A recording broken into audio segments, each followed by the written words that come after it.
Demonstrasi kontekstual modul 2.3 Coaching untuk Supervisi Akademik disusun oleh Purwanto, CGP Angkatan 10, Kota Samarinda. Tujuan pembelajaran khusus, CGP dapat melakukan praktek coaching dengan CGP lain untuk membantu mengembangkan area kompetensi coaching pada konteks pembelajaran atau keseharian CGP.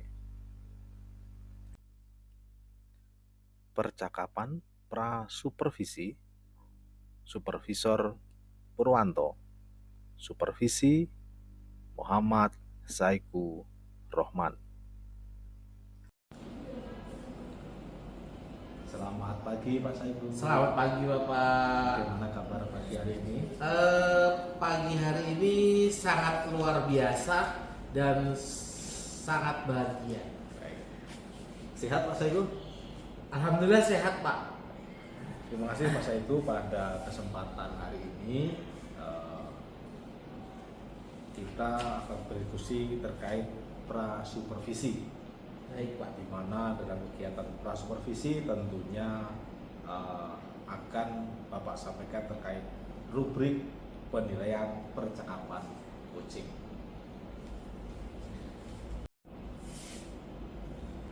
Pada pelaksanaan pra-supervisi kali ini Bapak akan menyampaikan rubrik penilaian percakapan coaching. Yang pertama, yaitu rubriknya mendengarkan aktif, di mana ada kriteria skor 1, 2, 3, dan 4.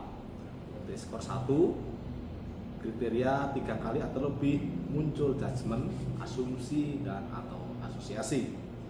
Kemudian untuk skor 2, kriterianya 1 atau 2 kali muncul judgement, asumsi, ataupun asosiasi. Dan skor yang ketiga dengan kriteria bebas dari judgement, asumsi, dan asosiasi. Berikutnya adalah skor 4 dengan kriteria bebas dari judgement, asumsi, dan asosiasi, serta dapat menangkap emosi coaching. Dapat dipahami Pak Saiku? Jelas Bapak. Berarti ketika saya ingin mendapat skor 4, berarti saya harus bebas dari judgement, asumsi, dan asosiasi ini. Gitu ya Pak ya? Ya. Oke, siap. Demikian untuk skor 4 dengan kriteria Pak Saiku sebutkan tadi. Untuk rubrik penilaian berikutnya dalam pra supervisi adalah pertanyaan berbobot. Dalam pertanyaan berbobot ada skor 1 sampai dengan skor 4, di mana dengan skor 1 dengan kriteria sama sekali tidak menggunakan pertanyaan terbuka. Skor 2 kriterianya 1 sampai 2 kali menggunakan pertanyaan terbuka tanpa kata kunci. Skor yang ketiga kriteria 1 sampai 2 kali menggunakan pertanyaan terbuka dan mengandung kata kunci. Kemudian skor yang keempat, yang terakhir dalam pertanyaan berbobot, kriterianya selalu mengajukan pertanyaan terbuka dan berasal dari mendengarkan proses percakapan pra supervisi. Dapat dipahami Mas Ayu? Siap Bapak. Saya sangat paham ketika pertanyaan berbobot ini saya akan mencoba untuk saya laksanakan skor keempat Bapak.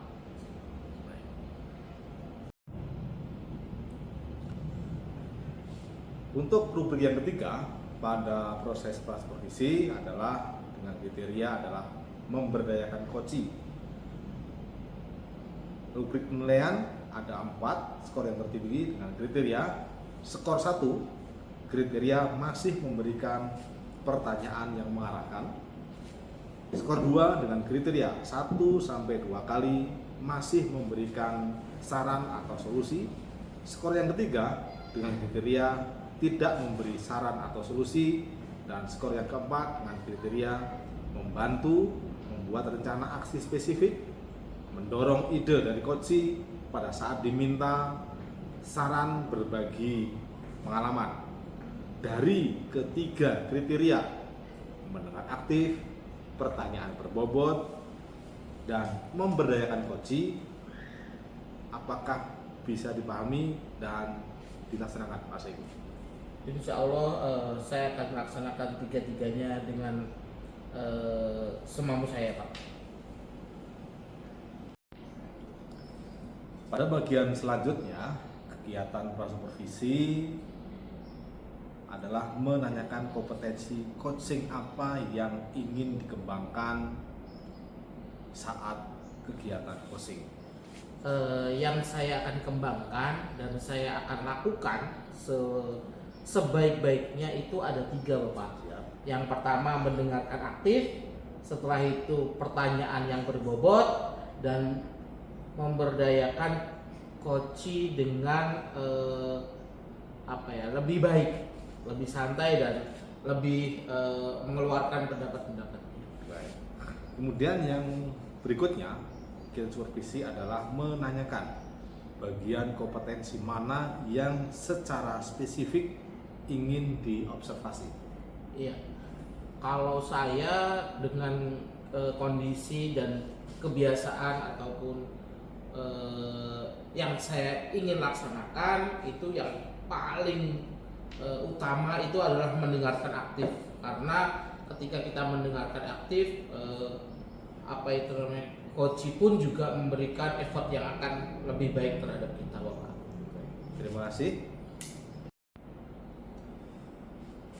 Pada bagian akhir supervisi hari ini, Bapak akan menanyakan indikator ketercapaian dari tujuan pengembangan yang diinginkan.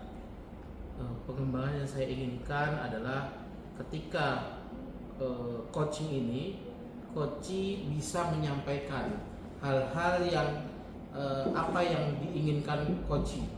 Karena apa? Kegelisahan atau kegalauan dari coach tersebut bisa terjawab dan bisa terlaksanakan dengan ide-ide coachnya sendiri. Jadi saya cuma memberikan pemantik saja pertanyaan dan coach yang memberikan jawaban-jawaban itu sendiri untuk keperluan dan kondisi coach. Baik, terima kasih Pak Saiku. 4 kriteria prasupervisi, mulai dari mendengarkan rubrik, penilaian, kemudian kompetensi coaching, dan bagian kompetensi yang akan diobservasi, serta indikator ketercapaian dari tujuan pengembangan yang diinginkan sudah disampaikan. Bapak akhiri sampai di sini kegiatan prasupervisi, dan kiranya pada saat supervisi nanti atau coaching dapat dilaksanakan dengan baik. Terima kasih Pak Saiku. Terima kasih Pak Pur. Percakapan supervisi, Supervisor Purwanto, Coach Muhammad Saiku Rohman, Coach Kusnah Susanti. Oke, selamat pagi Bu Husna. Pagi Pak Saiku. Oke, gimana kabarnya? Alhamdulillah sehat. Gimana Pak Saiku? Alhamdulillah juga sama, sangat luar biasa sehat. Alhamdulillah. Gimana kabar keluarga? Alhamdulillah sehat semua Pak Saiku. Iya. Anak, suami, sehat walafiat. Semua. Alhamdulillah. Tadi perjalanan dari Palaran sampai sini gimana Bu? Berliku-liku Pak Saiku, karena lampu merah berapa kali, kemudian alhamdulillahnya diantar. Oh diantar? Iya, iya, jadi iya. perjalanannya tidak terlalu terasa. Oke. Oh ya, kalau boleh tahu tujuan Ibu ingin nemui saya ini apa ini Bu? Saya ini ada masalah Pak Saiku. Mm-mm. Di dalam kelas sama anak-anak, di dalam pelajaran saya ini lah Pak Saiku. Kalau boleh tahu masalahnya itu gimana? Anak-anak ini kalau di dalam pembelajaran saya ini IPAS Pak Saiku, Iya. mereka ini banyak ribut sih enggak, cuma dia dengan dirinya sendiri, sibuk dengan dirinya sendiri. Kemudian kalau dikasih tugas kadang ngumpul tepat waktu, kadang mereka juga sibuk dengan dirinya sendiri gitu. Nah Pak Saiku jadi kurang aktif di dalam pembelajaran. Gitu, berarti seperti tidak fokus belajar gitu gitu ya. Oke. Apa saja sih rencana Ibu setelah pertemuan ini gitu? Saya mau membuat anak-anak jadi lebih aktif lagi Pak Saiku. Oke Ibu, kita lanjut. Kekuatan apa yang sudah Ibu lakukan ataupun yang Ibu miliki untuk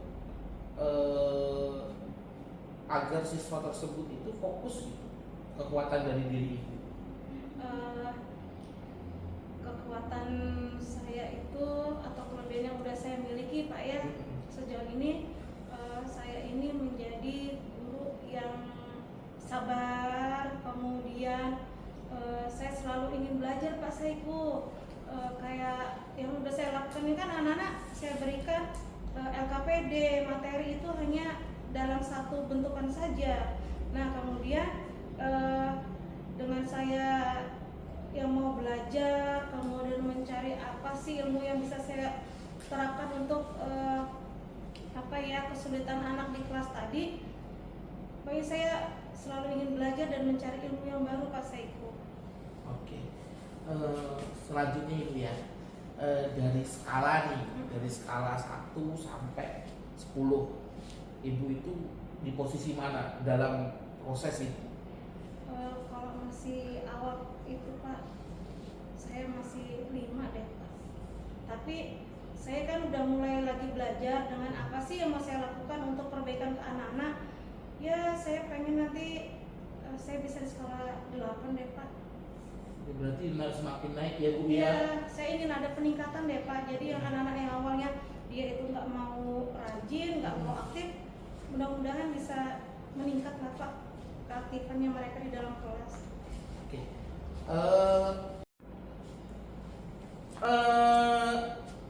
Apa saja hambatan yang mungkin Ibu Kusna alami gitu ketika melaksanakan ataupun proses ini gitu? Hambatan itu Pak, kan tadi udah saya di awal saya bikin materi, bikin LKPD itu masih dalam satu bentukan Pak.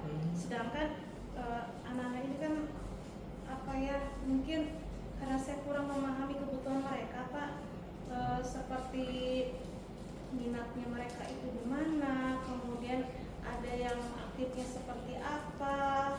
Nah dari itu kan hambatan-hambatan saya kemarin Pak, saya ingin semua hambatan itu bisa saya bantu mereka dengan menyesuaikan semua materi dan pembelajaran sesuai dengan kebutuhan mereka seperti itu Pak. Saya solusi yang saya gunakan itu saya ini Pak, menggunakan asesmen diagnostik Pak di awal supaya saya bisa tahu anak-anak ini minatnya di mana seperti itu Pak. Kemudian saya juga berusaha untuk membuat ini Pak LKPD, kemudian materi yang saya sesuaikan dengan kebutuhan mereka. Luar biasa ya Bu ya. Nah ini Bu, selanjutnya ini rencana yang utama ya Bu ya. Rencana utama Ibu untuk mencapai agar siswa itu lebih fokus dalam proses belajar. Rencana yang paling utama itu apa sih? Yang saya lakukan di awal ini Pak Saiku yang jadi prioritas ini asesmen Pak, asesmen diagnostik di awal.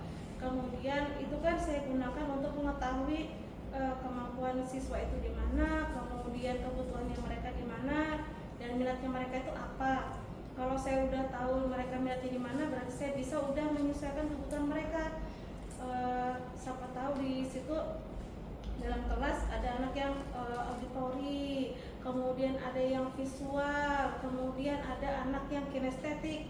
Nah dari kebutuhan mereka ini kan masing-masing berbeda Pak Saiku. Nah itu jadi prioritas saya, apa yang harus saya lakukan, saya utamakan seperti itu. Oke, selanjutnya sebelum kita lanjut membahas, silakan Bu diminum dulu. Oh baik, Ini terima sudah kasih, saya Pak Saiku. sediakan, ini sudah sangat banyak sekali nih. Guys, Harus dimakan semua ini. jadi saya ini datang bercerita ke Pak Saiku, dikasih minum, dikasih makan, kemudian pulang saya membawa solusi yang baik Pak Saiku. Iya dong, kan sudah seperti itu Ibu.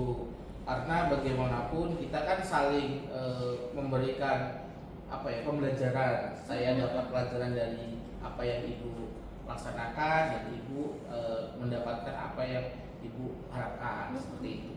Terima kasih loh Pak Saiku ya Iya. udah dikasih minum, dikasih makan lagi ya. Ya Ibu, sama-sama Ibu ya. Oke, kita lanjut ya Ibu ya. Ya baik baik. Oke, pertanyaan Oke. Apa sih Bu strategi Ibu yang akan Ibu gunakan untuk mencapai tujuan yang Ibu inginkan tadi? Hmm, Ya, ini Pak Saiku, saya mau membuat pembelajaran dengan diferensiasi Pak Saiku. Kalau udah diferensiasi kan berarti saya udah harus membuat materi LKPD sesuai dengan kebutuhan mereka. Jadi kalau yang saya ini rencananya kan di materinya ekosistem nanti ini masuk nih Pak di ajaran baru ini. Seperti anak yang kinestetik ini mau saya bawa langsung ke ekosistem di alam Pak, langsung. Kan di sekolah saya ini lumayan Pak ya, lumayan di pinggiran.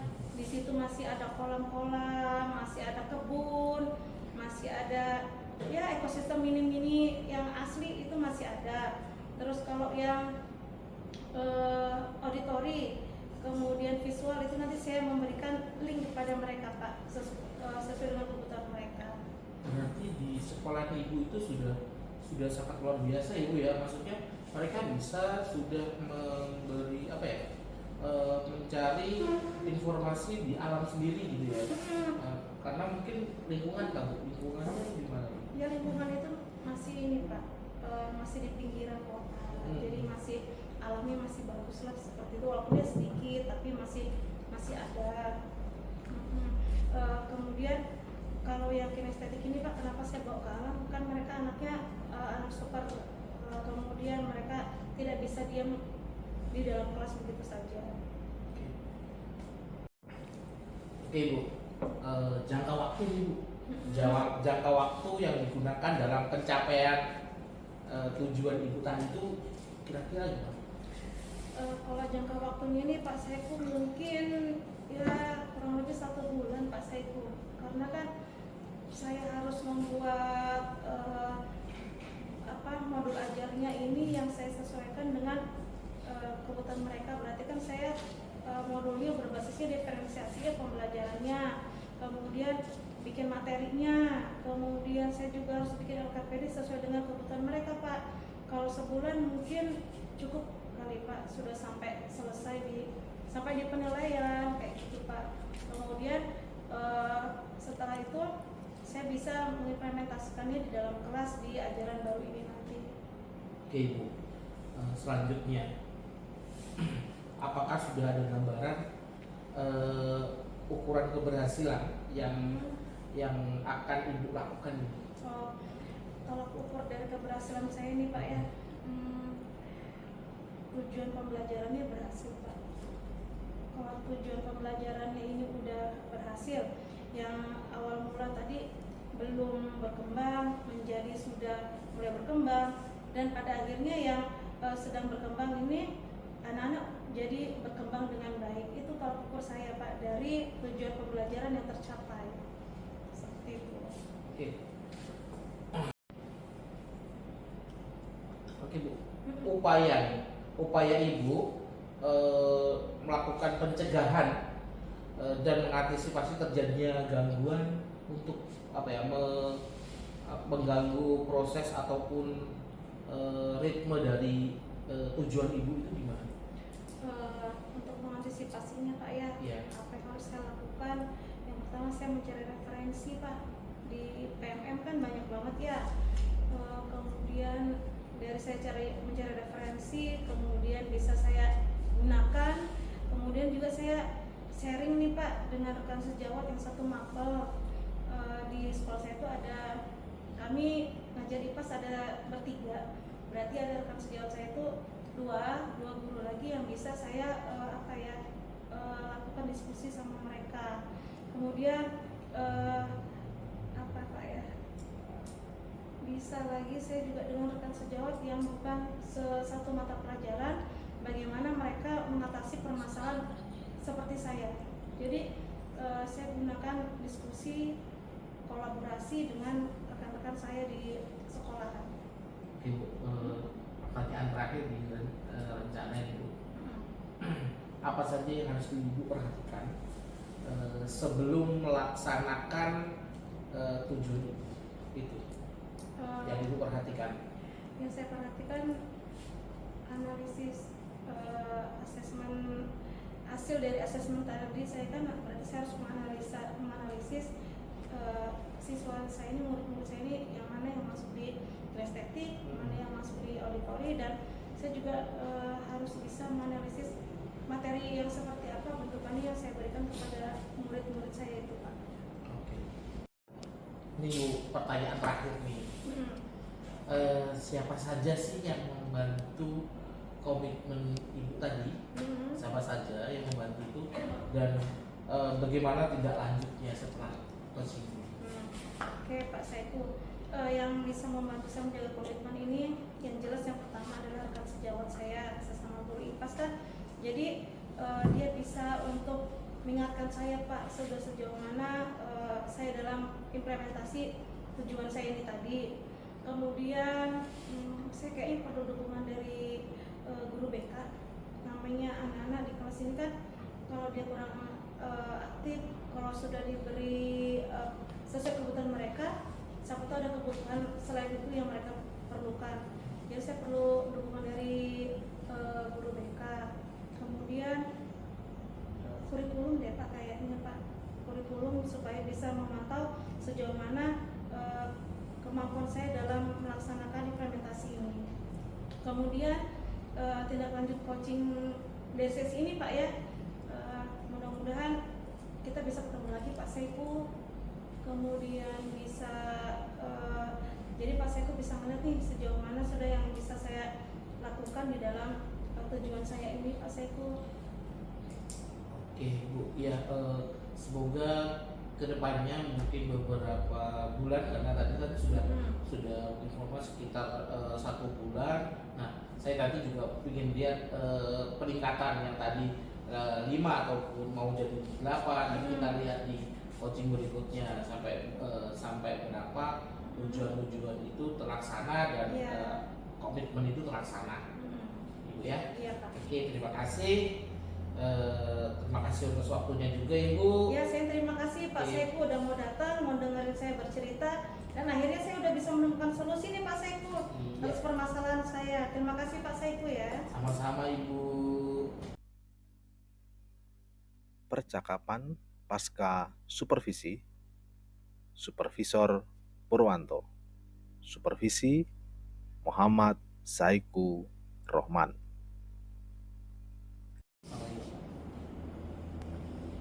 Selamat siang Pak Saiku.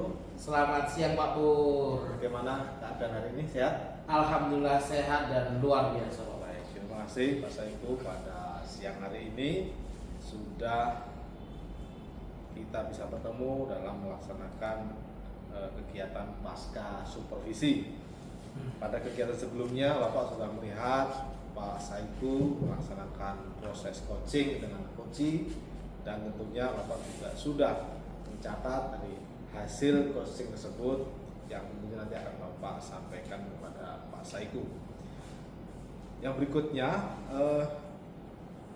apa yang sudah Pak Saiku lakukan pada saat melakukan coaching yang menjadi indikator ketercapaian pengembangan yang diinginkan? Oke Pak Pur, saya sudah melaksanakan mendengarkan dengan rasa dan dengan fokus, serta coach bercerita dengan lebih nyaman, santai, serta menemukan solusi yang apa yang dia inginkan, seperti itu. Solusi permasalahan-permasalahan, salah satunya tadi adalah permasalahan tentang kurang fokusnya peserta didik, seperti itu Bapak.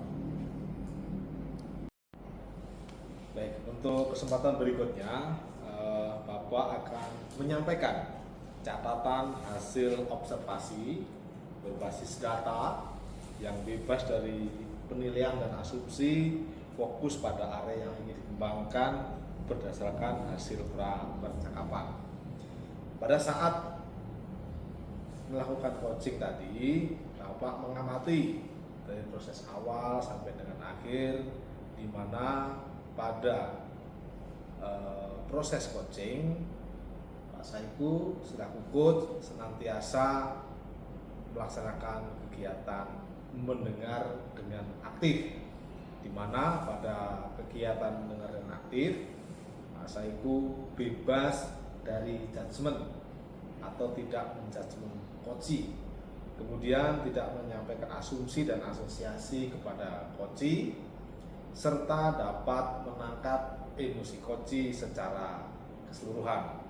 Jadi pada kegiatan coaching tadi sudah sangat berhasil dan dapat dikembangkan lebih lanjut untuk kegiatan mendengar secara aktif.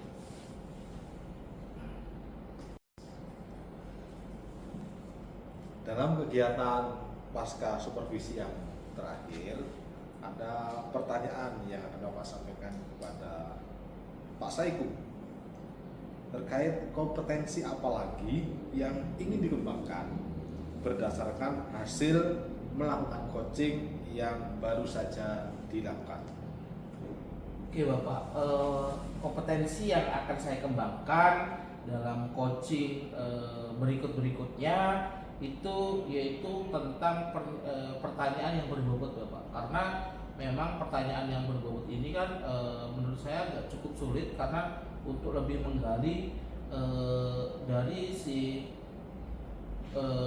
coaching itu Pak. Berarti garis bawahi secara besar adalah pertanyaan yang berbobot untuk sekali lagi kompetensi yang ingin dikembangkan. Terima kasih Pak Saiku, pada kegiatan pasca supervisi sudah berakhir. Semoga pada kesempatan berikutnya Pak Saiku semakin lebih baik pada saat melakukan proses coaching. Terima kasih Pak Pur sudah mensupervisi saya akan lebih baik lagi untuk kedepannya. Terima kasih. Demikian presentasi demonstrasi kontekstual modul 2.3 coaching untuk supervisi akademik. Terima kasih. Semoga bermanfaat untuk kita semua. Salam guru penggerak, tergerak, bergerak, dan menggerakkan.